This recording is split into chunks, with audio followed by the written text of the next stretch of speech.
En el epílogo del siglo III, un siglo tormentoso para el Imperio Romano, nació en la región de Lidia, en la actual Serbia, un joven llamado Constantino.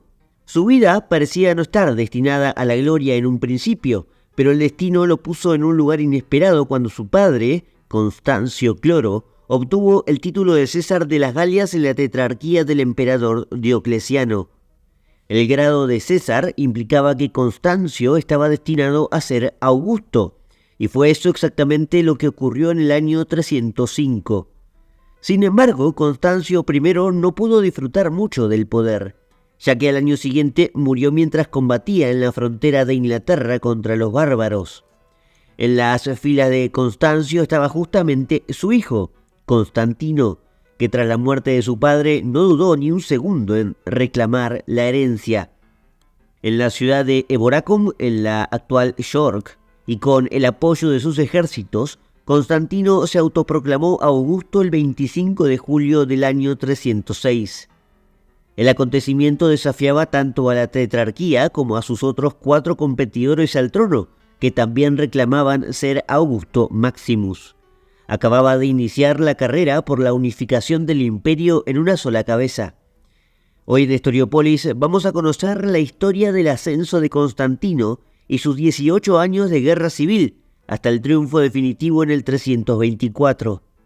Un viaje que vamos a hacer de la mano de una compañía muy especial, de José Soto Chica, un conocido y sabio historiador del Imperio Romano, del de Oriente y del de Occidente, y también uno de los autores de cabecera para este canal, utilizado en varias oportunidades como fuente bibliográfica.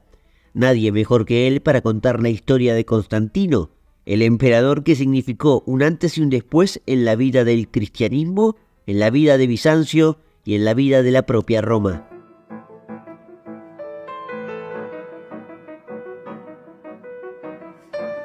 Estamos con José Soto Chica, aquí en Historiopolis, dándonos un gusto, un lujazo, que, bueno, esto va a quedar para la historia, para nosotros también, porque este podcast, que no es muy añejo, tiene apenas un par de años, tiene el lujo de recibir a José Soto Chica. Así que antes que nada, antes que presentar el tema, a pesar de que ya lo presenté a José en la introducción, lo voy a saludar. Bienvenido, José, gracias por aceptar esta invitación. Gracias a ti, Eliseo, encantado de estar en tu programa. La verdad es que la historia de Constantino merece precisamente tratarse con alguien que haya estudiado en detalle la materia. No hago extensiva la presentación a José porque, como dije, lo presenté en la introducción y además no hace falta que lo presentemos porque él es un experto en la antigüedad, en la Edad Media y en el Imperio Romano, puntualmente el de Oriente y el de Occidente. Lo que vamos a tratar hoy es todavía el de Occidente, pero empieza a viajar hacia Oriente, ¿no? Podríamos decir tranquilamente. El tema de Constantino, que habitualmente se trata con mucho énfasis en su papel de la conversión hacia el cristianismo, lo cual es lógico. Y como le decía a José fuera de aire, también me encanta toda esa historia, pero hoy nos queremos centrar en otra parte de la historia, también importante, muy importante, que es el ascenso de Constantino, que no había nacido para ser emperador cuando le tocó llegar a este mundo a fines del siglo III, ¿no? Como muchos otros. Después, uno cuando estudia el Imperio Romano, de repente de los Balcanes salen un montón de emperadores. Hace poco grabé algo sobre Justiniano, José, y también salía de ahí. Después cuando ves otros emperadores también salían de ahí. Bueno, eso seguramente lo va a terminar explicando José hoy. Así que, ¿por dónde deberíamos empezar, José, para introducirnos a la vida de Constantino? El contexto quizás, el imperio romano que tiene él, el nacimiento, ¿por dónde más o menos? Sí, se discute la fecha exacta del nacimiento de Constantino. Se suele situar entre febrero de 272 y febrero de 282, aunque incluso hay algunos autores que llevan su nacimiento a 288. Lo más probable es que naciera el 27 de febrero de 282. ¿Qué tenemos? Tenemos un imperio romano que hasta el primer tercio del siglo III había sido la gran potencia hegemónica indiscutible en el Mediterráneo y en Europa, pero que a partir de lo que solemos llamar crisis del siglo III, sobre todo a partir del 251, es un imperio amenazado, es un imperio en crisis, atacado en todas sus fronteras, que se fracciona. Aparece, por ejemplo, el imperio galo de Tétrico, la diócesis de Britania también se va a independizar en un determinado momento con Carausio, aparece el imperio de Zenobia en Oriente, y esta crisis monumental, saturada de invasiones, por ejemplo tenemos a los godos en los Balcanes, francos y alamanes que penetran hasta España, incluso hasta lo que hoy sería Marruecos, y por supuesto la aparición de la gran superpotencia rival. Porque aunque los partos habían sido enemigos duros del Imperio Romano, no tenían la capacidad de poner en cuestión la supervivencia del Imperio Romano. Ahora sí, la aparición de la Persia sasánida es un fogonazo, es una tormenta, es algo que obliga al Imperio Romano a reestructurarse por completo, a cambiar su forma de organizarse social, económica y militarmente para sobrevivir. De manera que ese es el contexto del nacimiento de Constantino, un imperio romano que ha tenido que reformarse de arriba a abajo para hacer frente a las invasiones y sobre todo para hacer frente a Persia, y en el momento en que Constantino nace lo está consiguiendo. Ha habido una serie de grandes emperadores, por ejemplo Claudio II el Gótico, luego hablaremos de la vinculación familiar, por supuesto Aureliano, al que sus soldados llamaban espada en mano, y a partir del año 284 Diocleciano, que va a ser el gran reformador y que va a ser también en cierta manera tutor y maestro de Constantino. Este es el contexto, un imperio romano que está saliendo de una crisis pavorosa, terrible, que casi le cuesta la existencia, de manera que los primeros pasos de Constantino son pasos dados en un imperio que está saliendo de una gran crisis. Su origen es un origen humilde, porque aunque es hijo de alguien que había hecho carrera militar, uno de esos soldados ilirios, ¿no?, de los Balcanes, de los que hablaba perfectamente antes, Eliseo, ¿no?, Constancio Cloro, era un soldado que había ascendido desde las filas hasta ser tribuno primero y luego jefe de la Guardia Imperial, hasta ser nombrado posteriormente gobernador de Dalmacia y por último César, ¿no? Aunque era hijo de este hombre, también era hijo de una simple mujer, a la que incluso una fuente afecta a Constantino califica como mujer muy humilde. La leyenda posterior vinculará a su madre, a Helena, futura Santa Helena, con que era una mujer que servía en una posta, en una posada, en una taberna del camino, ¿no?, y en un intento por denigrar probablemente a Constantino. Fuera lo que fuera, lo cierto es que era de origen humilde y en un momento dado fue abandonada, fue repudiada por Constancio Cloro para poder casarse con la hija de uno de los Augustos, en este caso de Maximino, ¿no? Máximo, perdón. Y los primeros pasos, por lo tanto, de Constantino son difíciles. Son un hijo que no es legítimo, que procede de un matrimonio de concubinato, que por lo tanto ha quedado dejado de lado. Sus primeros años, por lo tanto, está al cuidado de su madre, y en un momento dado, cuando su padre es nombrado ya no César, perdón, es nombrado César, en 293, probablemente Constantino tendría unos 11, 12 años, pues es reclamado por Diocleciano para usarlo como rey, como garantía de que su padre, su progenitor, que está muy lejos, está en Galia, está en Britania, entre comillas, se va a portar bien. Este es el contexto donde nace y donde da sus primeros pasos Constantino, Eliseo. Bien, no quiero olvidar la fecha. Dijiste 200, ¿cuánto para tenerlo en cuenta? 27 de febrero de 282 es probablemente, bien, con casi toda seguridad, la fecha del nacimiento de nuestro hombre. Ok, esto es en Naissus, hoy actual Serbia. Nis. Sí, eso hoy se llama Nis, Serbia.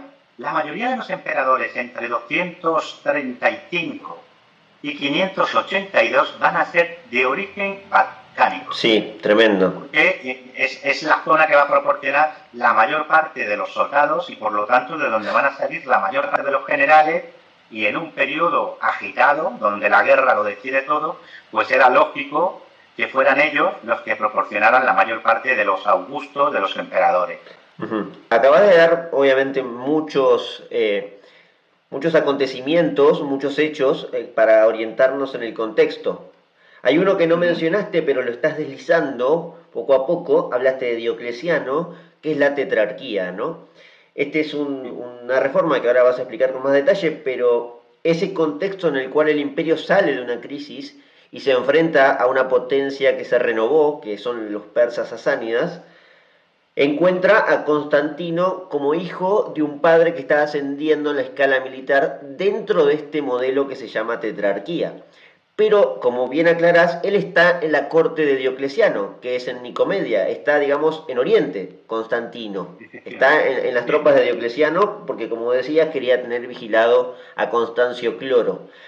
Constancio Cloro se convierte entonces en César alrededor del año 293, estamos bien en las fechas, José, y aquí se inicia la tetrarquía, fecha, correcto, ¿no? correcto. Y aquí se inicia la tetrarquía, que es un complejísimo sistema que algunos emperadores previamente ya habían tratado de instalar, ¿no? De la división administrativa del imperio, y Diocleciano, digamos, lo pone en marcha, ¿correcto? Ahora, Constantino más tarde va a tirar toda esa tetrarquía, obviamente a la basura, por su poder, pero ¿cómo podemos explicarla detenidamente? Estamos hablando de cuatro gobernantes, dos con mayor poder que los otros dos, ¿no? Y uno de ellos es Constancio Cloro.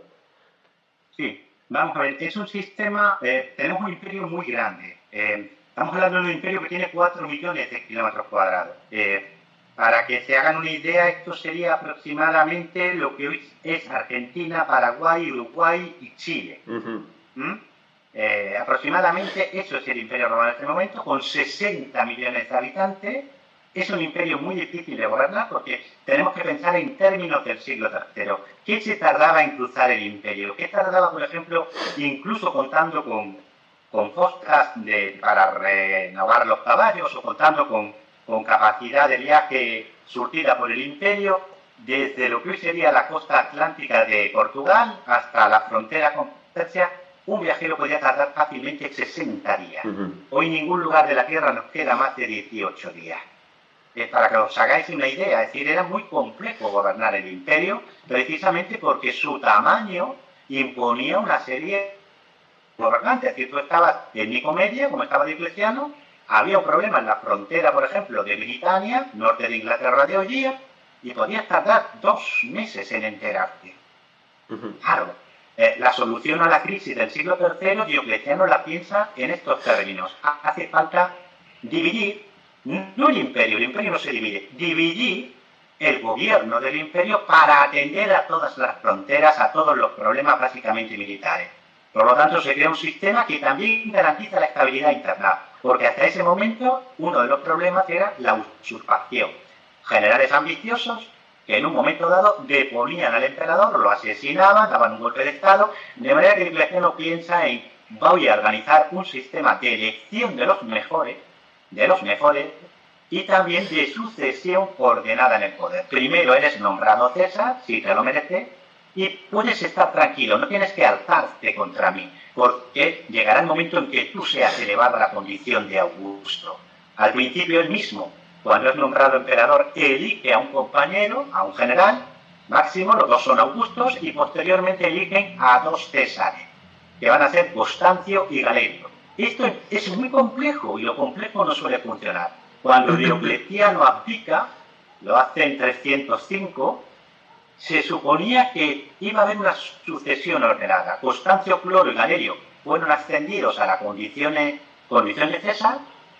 Los 2 Augustos anteriores, entre comillas, dimiten, vamos a llamarlo así, abdican como emperadores, pero ¿qué es el problema? Los nuevos Césares que van a ser elegidos no son del gusto de los Augustos, ni de los que han abdicado, ni de los que están en el ejercicio del poder. De manera que cuando Constancio Cloro muere en Eboracum, o York, en el norte de Inglaterra, las tropas van a elegir a Constantino como emperador y se salta el sistema de elección que había ordenado o había diseñado Diocleciano. ¿Cuándo ocurre esto? 25 de julio. Hace ya 1718 años de ello, las tropas se saltaron las reglas y eligieron como Augusto a Constantino, que no estaba previsto que esto sucediera, y la tetrarquía salta por los aires.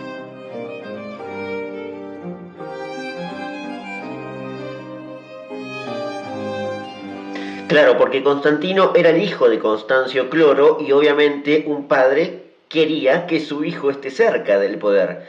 Constancio se convierte en emperador, digamos, lo que hoy diríamos, o se diría siglos posteriores, emperador de Occidente. Constancio es Augusto de Occidente con un César, que no es Constantino al que nombran, sino que es a ver si lo ubico acá, Severo. Severo, que va a ser Severo II, correcto. Entonces, él quiere a su hijo, esa es la realidad. Y después va a ocurrir lo mismo con Maximiano, ¿no? El emperador Claro, de Occidente que dimite quiere a su quiere hijo. que sea su hijo, quiere que sea Maxencio. Exacto. Incluso quiere volver él al poder, porque También, no le claro. ha gustado que Diocleciano le obligue a abdicar. Claro. Entonces, Constancio, digamos, esto es un debate, imagino, José, entre historiadores, cómo se proclama o cómo se autoproclama Constantino, porque él no está en la línea de sucesión. De repente no es que dice voy a ser César para hacer la escala, no, Augusto, ¿no? Supuestamente lo proclaman también bárbaros, pero bueno, más allá de que ese es un debate entre historiadores, él se dice a sí mismo Augusto desde el día 1, desde el 306. ¿verdad? El 25 de julio los soldados lo llevan sobre el escudo, él estaba en Oriente, pero su padre le hace llegar una carta en la que le informa de que se acerca su muerte y de que lo quiere cerca de él. Cuentan las fuentes que Constantino salió aprovechando los cambios de posta del sistema. Digamos que el imperio tenía un sistema, el cursus publicus, que era las calzadas del imperio, cada 20-25 kilómetros había una posta donde si tenías los permisos necesarios, tú podías cambiar de caballo. ¿Y qué hace Constantino? Que es un atleta muy... para que veamos el tipo de personaje del que estamos hablando. Cuando llegaba a una de esas postas, cogía un caballo fresco y descarretaba y mutilaba a los otros caballos para que no pudieran seguirlo. Y de esa manera, en poquísimos días, se plantó en Britania. Justo a tiempo, porque su padre, que acababa de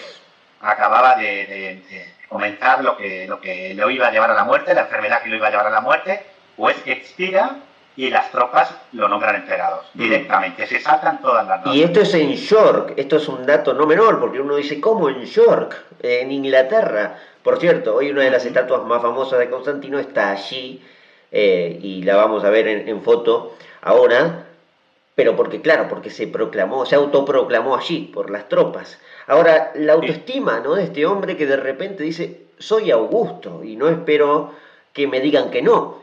¿Qué hace Galerio? Galerio es el emperador sucesor, digamos, de Diocleciano, es quien también, supuestamente, y además por estar en Oriente, José, eso me lo explicás vos, pero por estar en Oriente ya de por sí hay una mayor fuerza, porque Oriente era, y lo fue posteriormente también, el lugar rico, el lugar donde se podía estar a salvo, o donde se concentraba más el poder. O sea, Galerio, más allá de la tetrarquía, es el verdadero sucesor de Diocleciano, ¿no?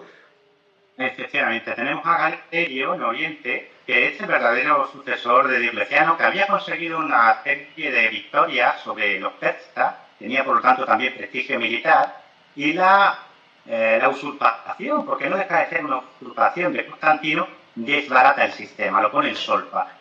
Se va a intentar arreglar este desbarajuste político en una conferencia que se celebra en Carnuntum. Hoy estaría en Austria. Eso hoy estaría en Austria, en Danubio, ¿no? Donde se reúnen y se decide nombrar como nuevo Augusto a Licinio, ¿no?, para sustituir a Severo. Pero lo que aquí importa es que Constantino ha logrado algo que era fundamental en esta época. No solo tiene el apoyo de sus tropas, de las tropas de su padre que estaban destacadas en Britania, sino que las lleva a la victoria. Inmediatamente lo primero que hace es cruzar el muro de Adriano y obtener una gran victoria sobre los pictos y los atacotes. De manera que él se presenta no solo como el hijo de Constancio Cloro, sino como un hombre al que la victoria sonríe. Y lo va a volver a hacer. Va a cruzar el Canal de la Mancha va a entrar en lo que es la Galia, o lo que sería hoy Francia, Bélgica, etcétera, y va a obtener en 307, 308 una serie de sonadas victorias sobre Franco y alemanes. De hecho, va a capturar a sus reyes, a los reyes de la Confederación Franca y de la Confederación Alemana, y los va a arrojar a los leones, literalmente, en un espectáculo público en Augusta Treverorum, hoy Treveris, Trieste, en Alemania.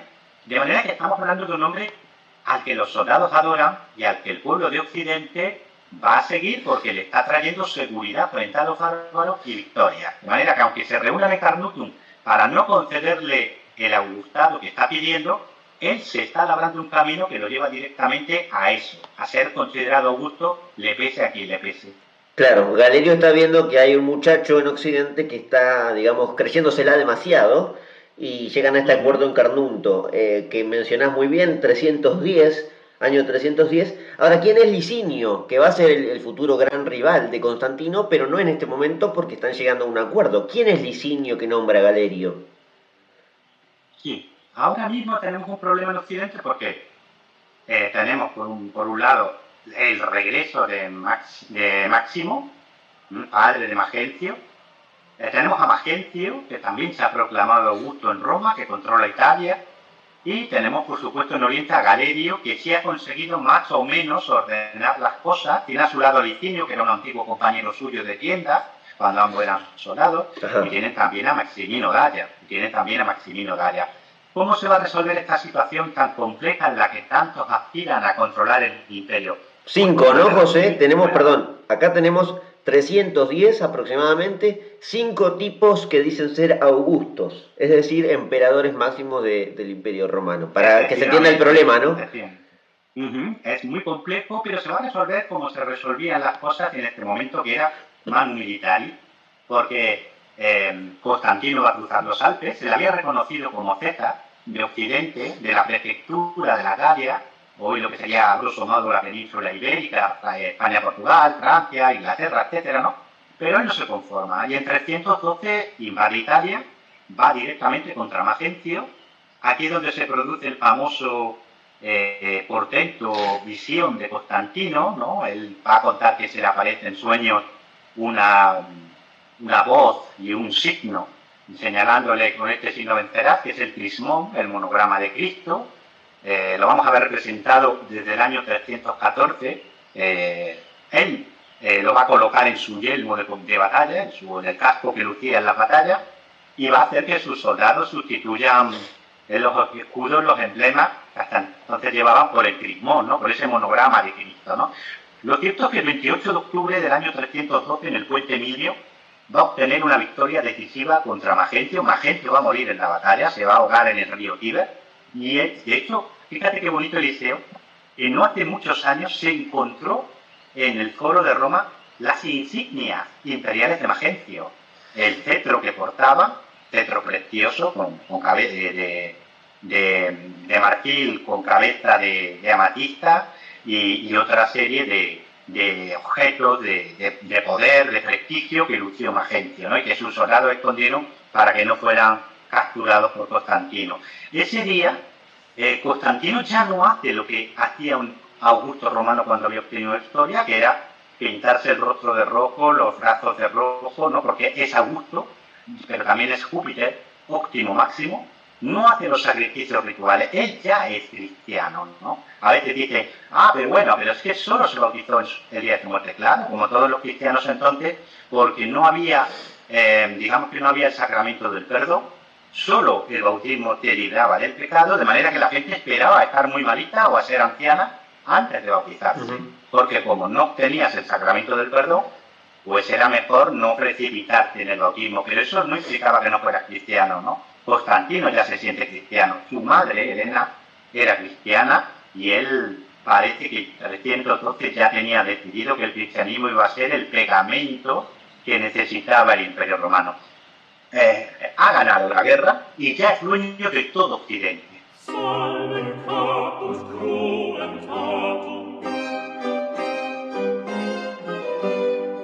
La batalla de Puente Milvio, obviamente, José la mencionó al pasar, pero tiene ríos de tintas para digamos, si la quieren investigar, obviamente es una de las batallas más importantes de la historia. Hace no mucho leía en algún artículo 28 de octubre de 312, de algún medio acá de Argentina, que decía que ese día definió la historia del cristianismo mismo.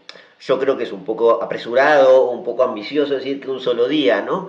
La cuestión es que sí es cierto que vence la idea de un aspirante a emperador Maximus que se ha convertido al cristianismo, que ha tenido una visión y que luego eso va a repercutir muchísimo en la Edad Media, porque los reyes bárbaros que van a ir convirtiéndose van a ser como una especie de imitación, ¿no? Y una especie de imitación a Constantino, se me ocurre Clodoveo para empezar, pero hay muchos que, bueno, ven a Cristo en la batalla y frente a la cultura pagana, que era una especie de herramienta para ganar la batalla, bueno, Cristo se convierte en esto y más allá de que no queríamos hablar del cristianismo mucho con la historia de Constantino, es imposible no conectarlo, porque la victoria de Constantino es la victoria posteriormente de muchos acuerdos que van a liberar a muchos cristianos, a los cristianos de a pie, que habían sentido persecuciones justamente no hacía mucho tiempo, en la época de Diocleciano, y que cambia culturalmente, si se quiere, socialmente, la estructura del imperio. Pero bueno, Constantino entra en Roma, José, y esta es la, la, el hecho fundamental. Vence a Magencio que muere en batalla o lo ejecutan, no lo sé, creo que entra con la cabeza. Muere en batalla, probablemente muere, cae. La mayoría de las fuentes coinciden, de las fuentes más seguras y más próximas, hablan de que en mitad de una carga de caballería, él intenta huir con su guardia y había preparado una celada, una trampa a Constantino en un puente de barca, en un puente de pontones, ¿no? Y al final termina él cayendo, entre comillas, en su propia trampa y precipitándose al río y muriendo ahogado. Bueno, es como digo, es un hecho para estudiar, que merece quizás un capítulo aparte. Mi pregunta es, ¿Constantino ha resultado victorioso ya en 312, ya cuando se proclama en Roma? En todas las batallas ha vencido a bárbaros y ahora, bueno, primero entró, hizo la campaña en el norte de Italia, que no era poca cosa. En Milán entiendo que entró lo que era Mediolanum, que era capital de Oriente, perdón, de Occidente. Entró, le abrieron las puertas y en Roma se ve otra vez, se observa otra vez la invencibilidad, ¿no? ¿Por qué? ¿Por qué gana siempre? ¿Qué tiene más gente? ¿Tiene mejores estrategas?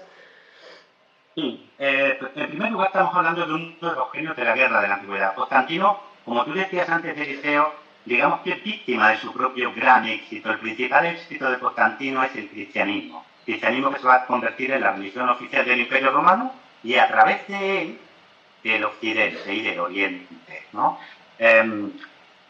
Fíjate si es importante el cristianismo, que a partir de Constantino, los soldados que entraban a servir a Roma tenían un juramento que se llama Sacramentum Militiae, donde se dice lo siguiente, literalmente, textualmente: juran por Dios y por el emperador, que es la imagen corpórea de Cristo en la tierra. El emperador pasa a ser Cristo en la tierra.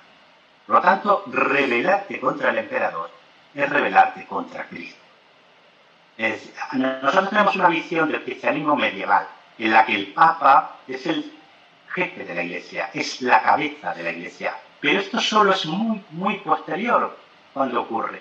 Siglo IX, X, XI, sobre todo XI. Hasta esa época, quien realmente es la cabeza de la Iglesia es el emperador. Ese es el golpe de timón que da Constantino. Ha dotado al imperio de una nueva unidad, de un nuevo elemento de unidad, de una nueva coherencia religiosa, una religión universal para un imperio universal en el que el emperador ya no solo es la imagen de Roma, sino la imagen de Cristo, el Dios supremo, ¿no? Este es el acierto, entre comillas, ideológico de Constantino, pero lo que aquí se debate y lo que tú me preguntas es ¿por qué gana? Pues gana porque es un genio de la táctica y de la estrategia. Primero es un rayo de la guerra, es un hombre que sabe mover sus ejércitos de forma muy rápida. Luego es un hombre que da ejemplo en batalla, luego si quieres lo vemos. Es decir, él es capaz de tomar iniciativas en mitad de la batalla, iniciativas personales que desequilibran la balanza. Es decir, es capaz de ponerse al frente de sus tropas y de combatir espada en mano y dar ejemplo a sus soldados, ¿no? Es un hombre que además sabe organizar muy bien la logística de sus ejércitos. Los ejércitos no solo tienen que batallar, sino que para poder hacerlo comen todos los días. Un caballo consume 50 litros de agua al día, necesita avena, necesita heno. Un soldado de promedio comía aproximadamente 2.500 calorías al día. Esto es muy aburrido de explicar, sin embargo es la sangre de una guerra, lo que hace que una guerra funcione, ¿no? Y Constantino sabía hacerlo muy bien. Esos son los secretos de su triunfo: habilidad táctica, capacidad de dar ejemplo personal. Es un hombre valiente, es un hombre arrojado, es un hombre que se echa para adelante en un momento dado cuando la batalla vacila, y sobre todo es un hombre que sabe mover muy rápido a sus ejércitos y que sabe dotarlos de una logística muy acertada. Estamos en el 312, ha triunfado Constantino, ha entrado en Roma y enseguida pacta con el no rival todavía, va a serlo, con Licinio en Milán, ¿no? De ahí que sale en 313 en la historiografía el famoso edicto de Milán, el edicto de tolerancia para los cristianos. Ese es el factor, digamos, religioso, pero la cuestión es que llega a un acuerdo político con Licinio. Licinio es el que está reinando en Oriente, que tiene algún rival todavía por vencer, que es el que mencionaste previamente, José, Maximino Daya. Lo va a vencer Licinio, pero a grandes rasgos, después de Puente Milvio, después de la proclamación de un emperador cristiano en Occidente, bueno, Licinio también, ¿no? Digamos, acepta esta tolerancia para los cristianos. Ahora nos vas a contar, José, después va a tener diferencias, como digo, pero el imperio termina finalmente en dos cabezas: Constantino en Occidente, no sé si en Italia, precisamente no en Italia, porque va acercándose a Oriente, y Licinio en Oriente. Tenemos dos emperadores. De repente, a partir del 313, 314, podemos decir, bueno, ha llegado la paz y van a vivir tranquilamente hasta el final de su vida y arreglar también la sucesión, que también creo que la arreglan en el edicto de Milán, que los hijos van a suceder. Pero no sucede eso, terminan peleándose. ¿Por qué? Pues básicamente porque hay un desequilibrio de poder muy grande entre ambos. Vamos a ver. En marzo de 313, todos tenemos esa fecha por el edicto de Milán. Realmente la tolerancia ya la había concedido Galerio en el año 311. Lo que hacen Constantino y Licinio es ratificar el edicto de tolerancia que ya había emitido Galerio en 311 y ampliarlo. Pero ante todo lo que hicieron fue celebrar una alianza. Durante el año anterior, 312, Maximino Dacia y Magencio habían firmado su propia alianza contra Constantino y Licinio. Lo que se hace en marzo es ratificar, porque todavía queda un enemigo vivo, Maximino Dacia, la alianza de ambos. Y se establece un matrimonio. La hermana, en este caso hermanastra, de Constantino se casa con Licinio. Y Licinio parte a la guerra y, como acabas de decir, Eliseo, vence a Maximino Dacia en Monte Ergin, en el año 313, en agosto, si no me falla, en abril, perdón, de 313, y en agosto de 313 aniquila por completo a Maximino Dacia. ¿Qué pasa? Que Licinio se ha hecho con todo Oriente. Que Oriente es más rico, Oriente es más poblado, y Oriente tiene más soldados.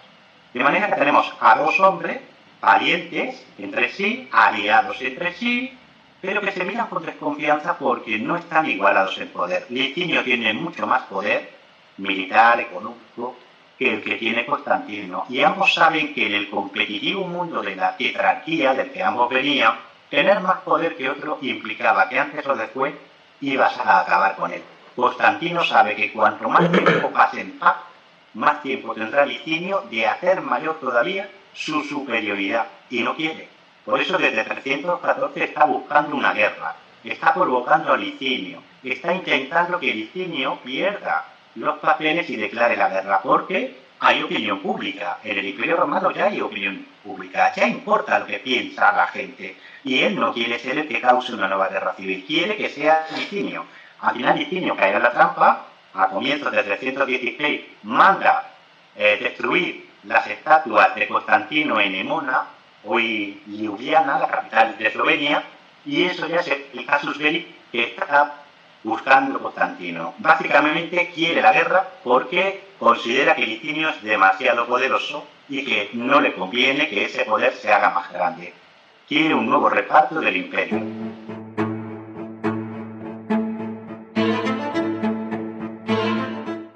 Entonces comienza la carrera por conquistar Oriente para Constantino, José, y tenemos a Licinio que, como bien decís, tiene mayor poder, mayor riqueza, está ubicado en Asia Menor, está con los persas también ahí atrás cerquita, pero igualmente tiene, bueno, todas las riquezas que venías mencionando. ¿Cuál es la excusa para iniciar la batalla? Comienzan a guerrear a partir del 316 y bueno, Sí, Licinio nos diste a entender que no tenía opción, digamos, salió al cruce, pero ¿cuáles son las excusas sí. para esta batalla y cómo están los bandos, digo? Porque si hay más poder y más riqueza, nos estás dando a entender que quizás puede reunir más hombres y puede tener más fortaleza a la hora de combatir Licinio.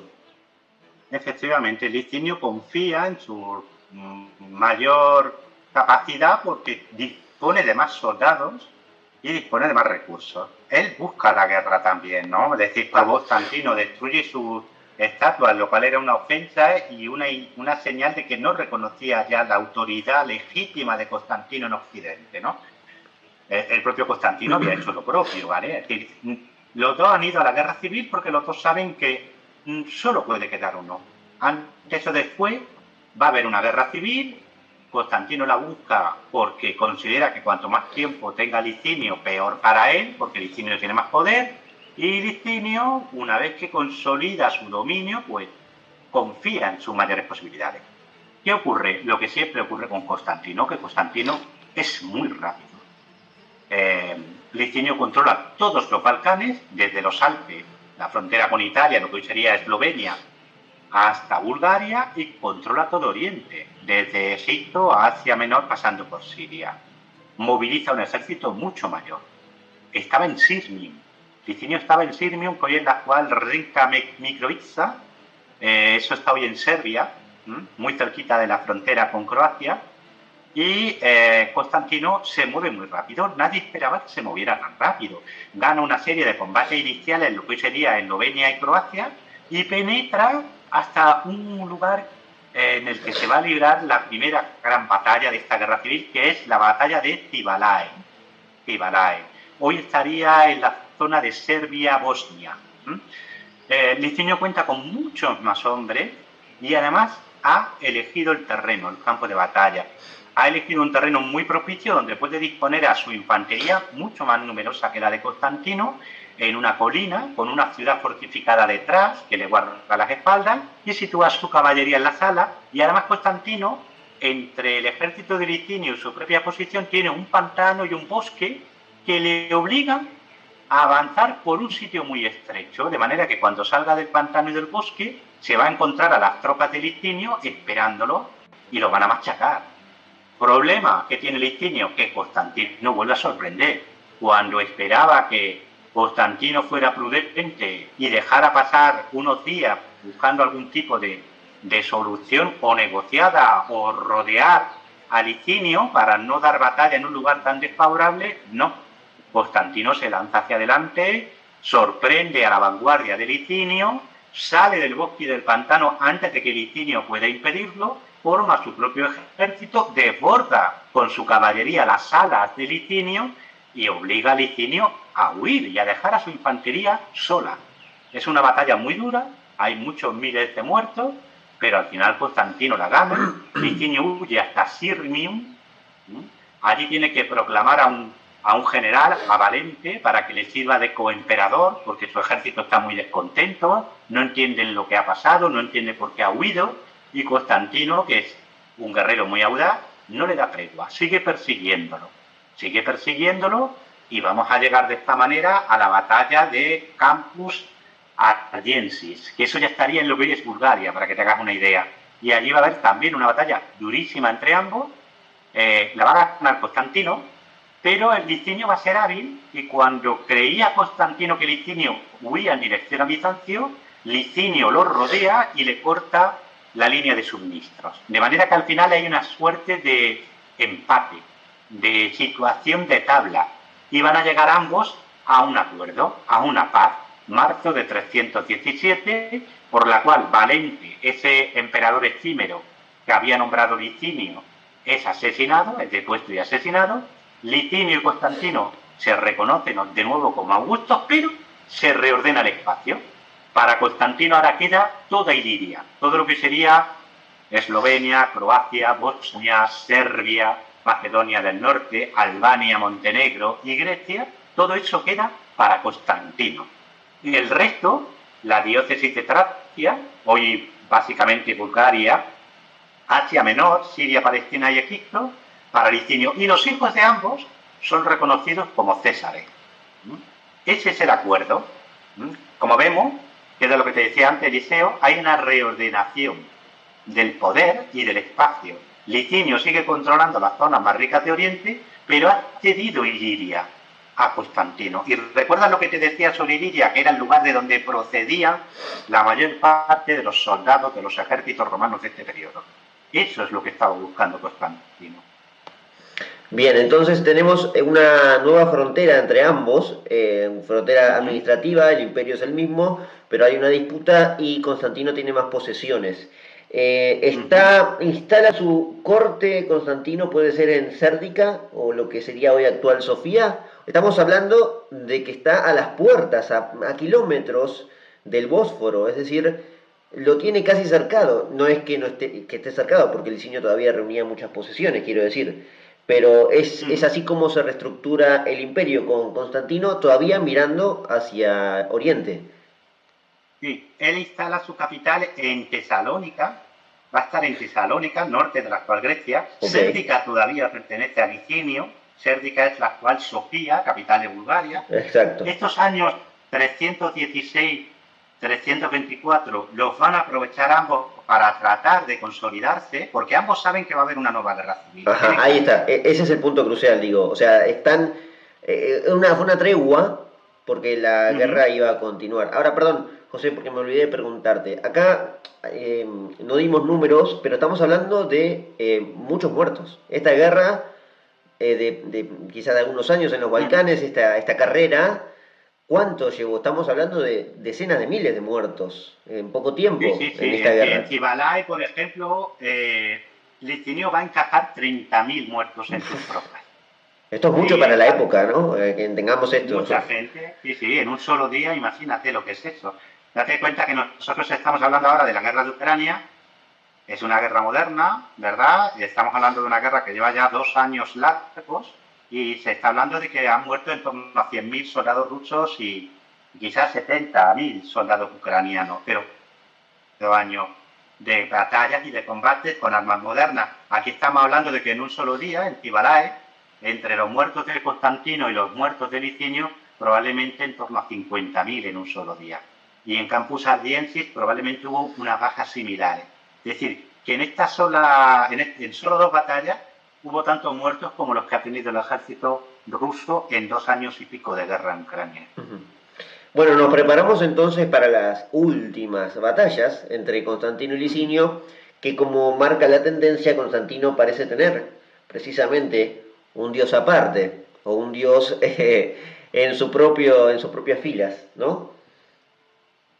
Y Constantino se instala en Tesalónica y desde el minuto 1 está preparando la guerra. Él sabe que va a haber guerra, que va a volver a haberla, sabe que Licinio no puede consentir el cambio de poder que ha habido y sabe que antes o después habrá guerra. De manera, ¿a qué dedica estos años? Consolidar sus fronteras. Va a librar, por ejemplo, una guerra contra los sármatas. Los sármatas son un pueblo indoiranio de las estepas que en este momento estaba asentado en lo que sería Hungría, Rumanía, y va a librar contra ellos una guerra muy dura, en la que Constantino incluso va a cruzar el Danubio y va a capturar y dar muerte al rey de los sármatas. Esto fue en el año 319. Va a batallar también contra los godos. Los godos estaban divididos en varias confederaciones tribales, estaban asentados en lo que sería Rumanía y Moldavia y parte de Ucrania. También va a batallar contra ellos, ¿vale? Estas batallas contra los bárbaros elevan el prestigio de Constantino ante los ciudadanos romanos, mientras que Licinio no es capaz de controlar su frontera. Por ejemplo, en el año 323, un grupo de godos cruza el Bajo Danubio, saquea los territorios de Licinio y luego pasa a Macedonia, que ya era de posesión de Constantino, y Constantino sí sabe obligarlos a repasar el Danubio. Todo esto hace que él vaya cobrando más prestigio ante la opinión pública.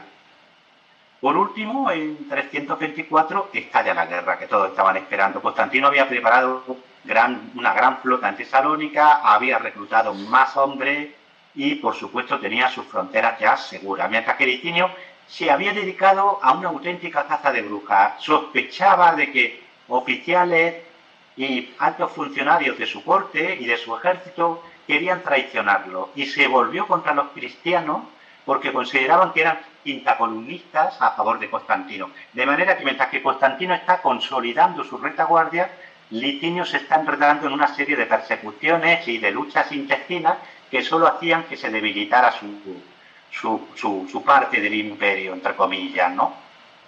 Entonces en 324 es que se van a cruzar. Y en 324 pasa todo, porque bien estás marcando en los papeles esta ya debilidad de Licinio. Porque al principio de la guerra civil podríamos decir, bueno, los números en los papeles están igualados, pero ahora ya no. Constantino tiene más tierras, más prestigio y además está decidido a terminar con su oponente y lo termina haciendo. De ahí que viene el famoso sitio de Bizancio, ¿no? Ahora vas a contar vos, pero Bizancio se convierte de repente en algo duro para Constantino. Constantino ve de repente que su rival se está escondiendo justo en ese estrecho y se le ocurre que quizás para más adelante eso puede ser una linda capital, ¿no?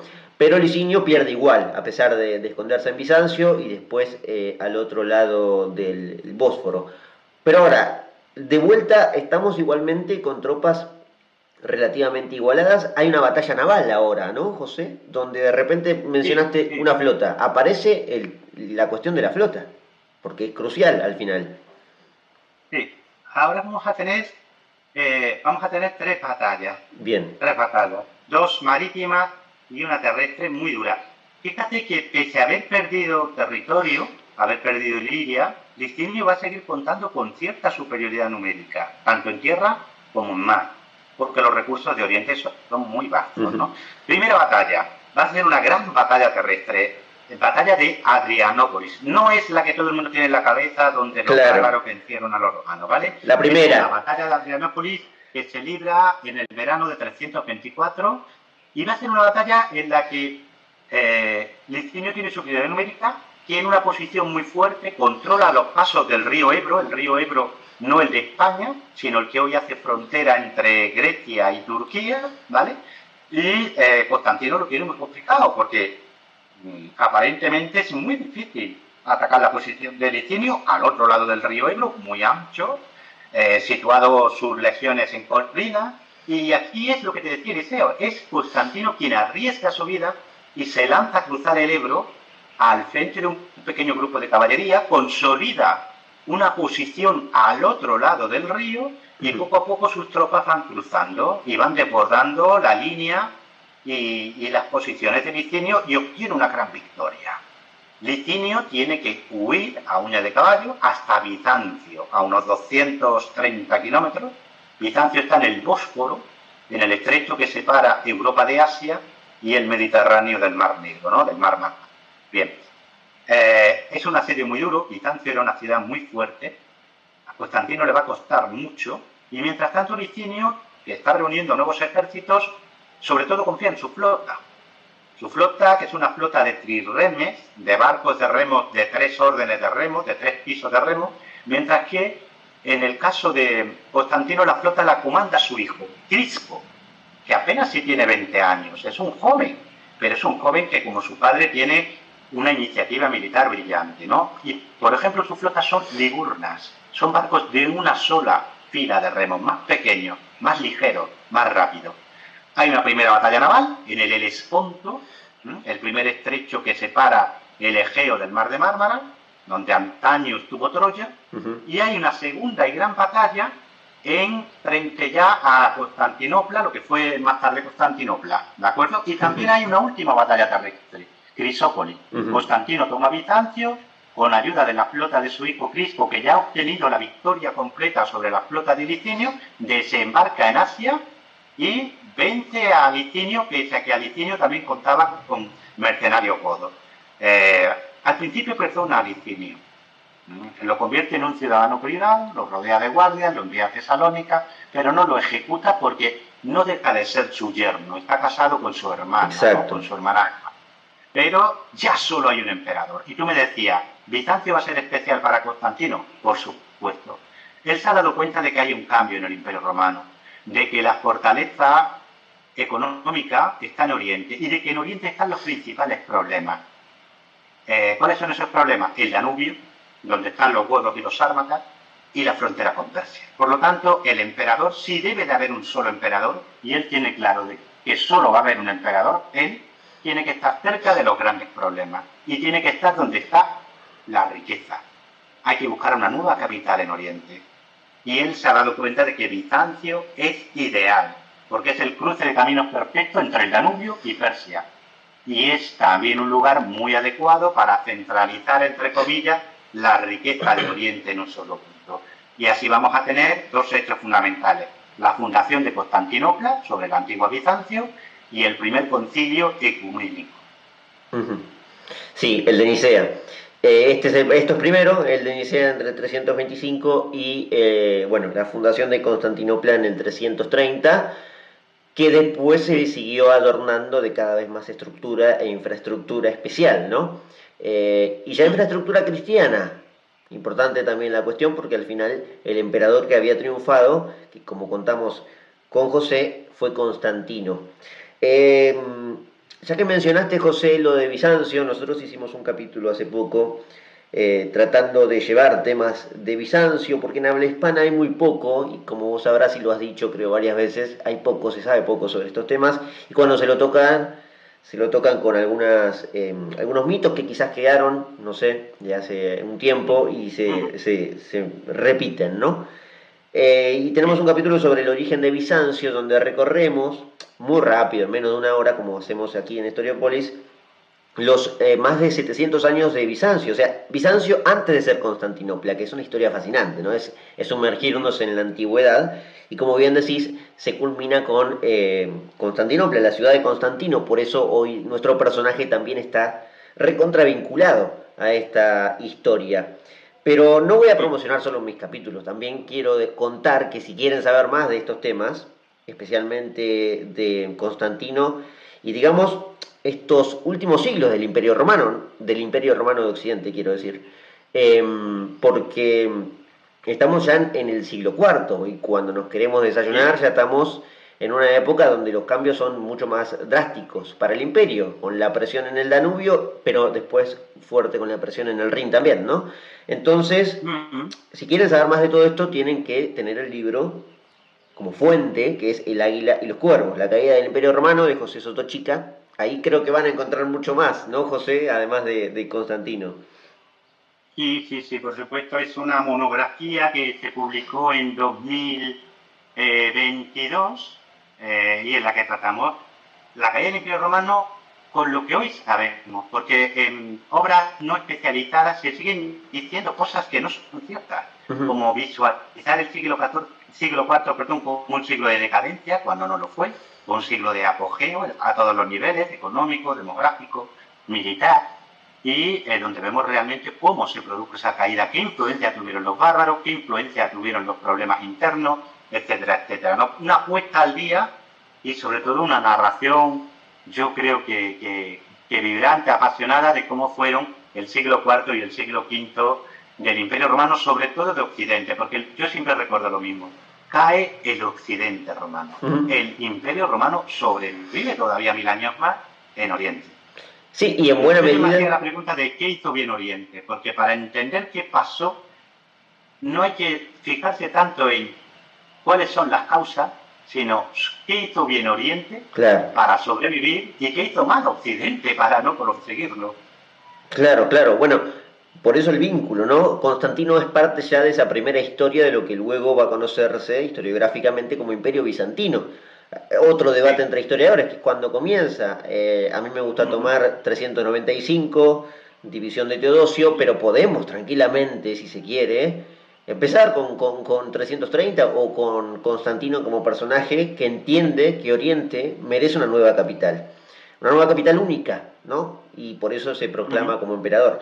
Ya la idea de tetrarquía, para ir cerrando ya, José, Sí. la idea de tetrarquía fue abolida por completo, digamos, ¿no? Ya no se habla más. Constantino es emperador corpóreo, como la definición que diste me parece fascinante, por su vínculo con el Sí, cristianismo, pero no la hay imagen más. de Cristo en la tierra, la imagen corpórea de Cristo en la tierra. Así se consideraba él. Él tiene claro que él va a reinar, pero también tiene claro que el imperio es difícil de gobernar. Va a obtener. Los últimos años de su vida son años dedicados también a la guerra contra los godos, por ejemplo, a los que vence en dos campañas fulgurantes. Extermina, por ejemplo, a más de 100.000 godos en una de esas campañas. Guerra también otra vez contra los sármatas, a los que vuelve a vencer, deportará a 300.000 de esos sármatas y los convertirá en colonos en Italia y en la Galia. Es un emperador, lo que antes te decía, siempre tenemos en la cabeza su función como emperador que instaura el cristianismo, pero ante todo en su tiempo fue un gran guerrero. De hecho, muere en 337 cuando iba camino de una campaña contra Persia, ¿no? Pero con respecto al imperio y a su gobierno, aunque él tenía claro que él gobernaba, también tenía claro que él era una excepción. De manera que cuando él muere, ha dejado, entre comillas, como testamento político, una nueva división del imperio, pero ya no es una división en la que van a regir hombres elegidos por otros hombres en función de sus méritos, sino que es una división dentro de la familia. Son sus hijos y sus sobrinos los que van a seguir gobernando el imperio y él divide el imperio entre sus hijos y sus sobrinos. Luego sus hijos rápidamente asesinarán a Dalmacio y al resto de los sobrinos de Constantino y se dividieran en el imperio Constantino, Constancio y Constante, ¿no? De manera que volveremos a tener un imperio dividido, pero en el seno de una familia Exacto. imperial, que es la familia de Constantino. Sí señor, de ahí que viene la estabilidad. Digamos que ahora es una pelea entre familias, típicamente medieval, aunque no hubiéramos estado aún en la Edad Media, si se quiere, pero sí, es una pelea entre las familias que va a extenderse muchísimo, ¿no? Hasta Juliano no es también familiar de Sí, Constantino. sí, Juliano, el futuro Juliano el Apóstata, era hijo de un sobrino de Constantino. Su padre fue asesinado cuando muere Constantino y se produce esa limpieza, esa matanza dentro de la familia que lleva a cabo uno de los hijos de Constantino, el futuro Constancio II. Claro, claro.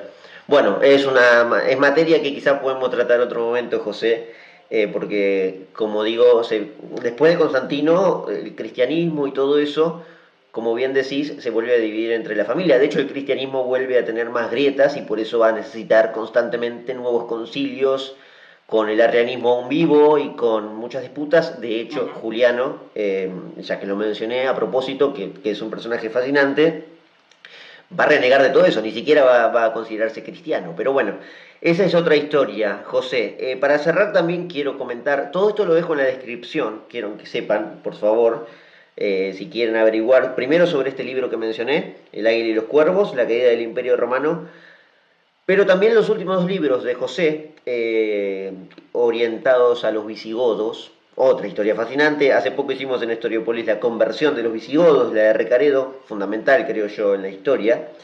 Pero los últimos dos libros son Leovigildo, rey de los hispanos, el padre de Recaredo, otro rey apasionante, y Egilona, reina de Hispania, que también está relacionado en cierta forma. Bueno, todo está relacionado al Imperio Romano porque al final todos adquirieron un poco de de ese orden, ¿no? De esa cultura, José. Sí, por supuesto, Leovigildo, de hecho, él se siente Roma en Hispania, se va a hacer representar como un emperador romano, con la estema, con la diadema de perlas preciosas, con el cetro y con el paladamentum, con el manto imperial, porque va a adaptar títulos imperiales, imperator, por ejemplo, Pius.